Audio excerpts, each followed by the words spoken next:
یہ جتنے صوفیاء کرام تشریف لائے اللہ تعالیٰ نے ان کے ذریعے کام لیا، وہ یہی کرنے آتے ہیں کہ اخلاق باطنہ کی درست، کیونکہ حضور اقدس صلی اللہ علیہ وسلم کے تشریف آوری کا ایک بنیادی مقصد تھا تزکیہ، اعمال اخلاق کو پاکیزہ بنانا۔ تو یہ حضرات ان انبیاء کے وارث ہوتے ہیں، نبی کریم صلی اللہ علیہ وسلم کے وارث ہوتے ہیں، تو یہ انسان کے اخلاق میں سے ان گندگیوں کو نکال دیں۔ اور یہ اخلاق باطنہ جو ہے در حقیقت ان کی مثال بیماری کی، جیسے انسان کے جسم میں بیماری لگ جاتی ہے، بخار ہو گیا،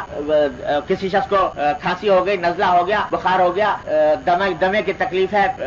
شگر کی تکلیف ہے، وغیرہ وغیرہ ہزاروں بیماریاں ہیں۔ اسی طریقے سے یہ اخلاق باطنہ کے اندر جو فساد آتا ہے یہ بھی بیماری ہے، یہ روحانی بیماری، اور اس روحانی بیماری کا علاج کرتے ہیں صوفیاء کرام۔ جس طرح جسمانی بیماری کے لیے باقاعدہ ایک علم ہوتا ہے کہ آدمی طب کا علم حاصل کرے اور اس کے بعد کسی معالج کے ساتھ رہ کر کام کرے تو وہ اس کو ایک ملکہ پیدا ہو جاتا ہے، وہ پہچان لیتا ہے کہ یہ بیماری کیا ہے اور پھر اس کی دوا تجویز کرتا ہے۔ اسی طرح یہ باطنی جو بیماریاں، حسد کی بیماری لگ گئی ہے، ریا کی بیماری لگ گئی ہے، بغض کی بیماری لگ گئی ہے، یہ ساری کی ساری بیماریاں ان کی پہچان جسمانی ڈاکٹر کو نہیں ہوتی، اس کی پہچان ہوتی ہے اس اللہ کے بندے کو جس نے یہ روحانی علاج خود اپنا کرایا ہو کسی سے، اور اس روحانی علاج کرنے کا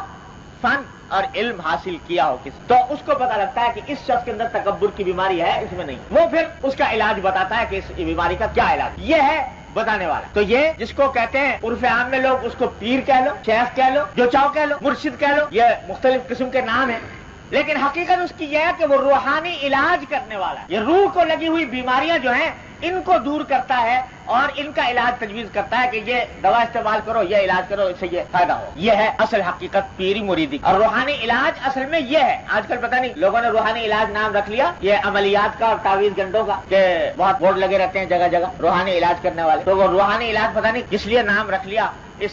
تعویذ گنڈوں پر عملیات کرنے کا۔ حقیقت میں روحانی علاج یہ ہے کہ روح کو لگی ہوئی بیماریاں یہ کیسے دور ہو اور اس کا طریقہ کیا ہو، یہ بتاتا ہے کون؟ یہ روحانی علاج کرنے والا، جس کو آپ اردو میں پیر کہہ لیجیے، مرشد کہہ لیجیے، شیخ کہہ لیجیے، جو چاہے کہہ لیجیے۔ اور حضور اقدس سرور دو عالم صلی اللہ علیہ وسلم کے زمانے سے آج تک دین کے پہنچنے کا یہی طریقہ چلا ہے کہ سرکار دو عالم صلی اللہ علیہ وسلم نے اپنے صحابہ کرام کا روحانی علاج کیا، اور اس روحانی علاج کا اس طرح کیا کہ ایسے مکمل انسان بنا دیے کہ روح زمین نے ان کی نظیریں نہ اس سے پہلے دیکھی تھی نہ ان کے بعد، ایسے مکمل وہ لوگ جن کے دلوں میں بغض و عداوت کی آگ بھری ہوئی، مرغی کے بچے کے خاطر 40 سال جنگ کرنے کو تیار زمانے جاہلیت کے اندر۔ ایک مرغی کا بچہ کسی کا وہ دوسرے کے کھیت میں گھس گیا، کوئی پودے کے کچھ پتے وتے کھا لیے اس تو دوسرے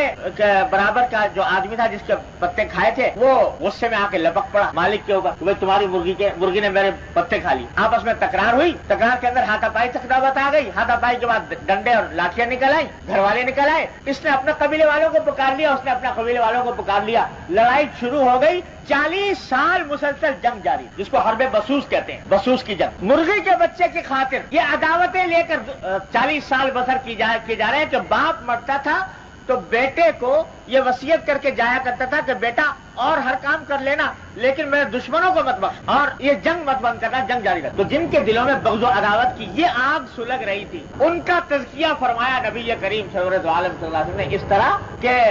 حضرت علی رضی اللہ تعالیٰ عنہ کا واقعہ سنا ہوگا آپ نے۔ یہودی نے حضور اقدس صلی اللہ علیہ وسلم کے شان میں کوئی گستاخی کا کلمہ کہہ دیا، حضرت علی اس کو چڑھ دوڑے اور اس کو اٹھا کر پٹک دیا زمین پر اور اس کے سینے پہ سوار ہو۔ حضور اقدس صلی اللہ علیہ وسلم کی شان میں گستاخی کرتا، جب اسے دیکھا اور کوئی بس نہیں چلتا تو اٹھا کے وہیں نیچے لیٹے لیٹے حضور حضرت علی کے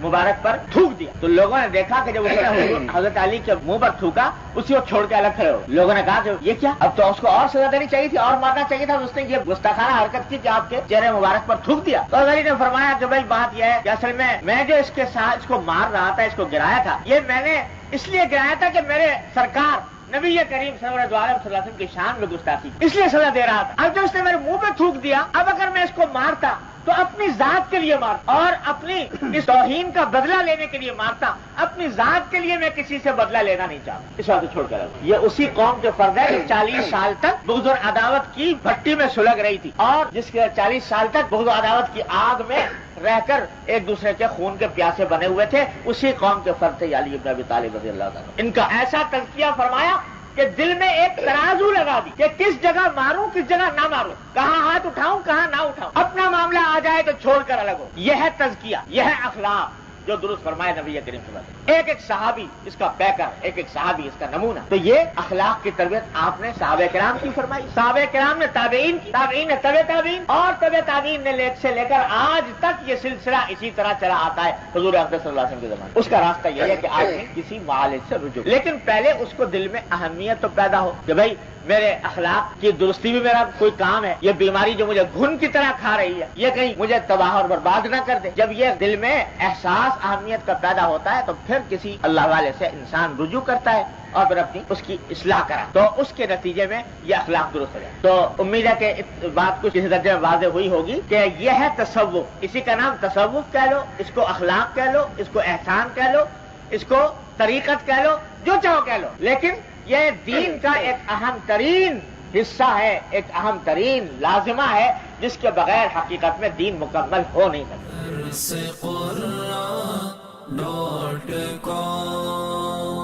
www.darsequran.com